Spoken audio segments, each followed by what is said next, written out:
हरि ओम। श्री गणेशाय नमः। श्री सरस्वत्यै नमः। श्रीमते रामानुजाय नमः। श्री गुरु चरण कमलेभ्यो नमः।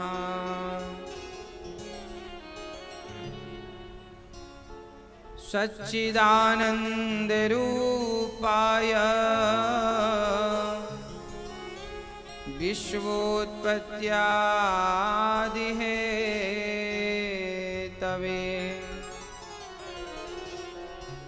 तापत्रय विनाशाय श्रीकृष्णाय वयं नुमः। लक्ष्मीनाथ समारंभां नाथयामुनमध्यमाम्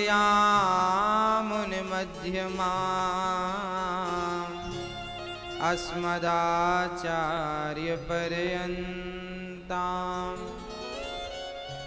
वन्दे गुरुपरम्पराम्।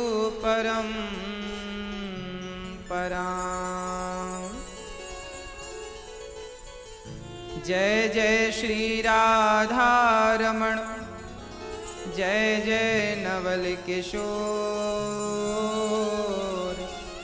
जय गोपी चित चोर प्रभु, जय जय माखन चोर, जय जय माखन चोर। आए हो तो प्रेम से लो हरि का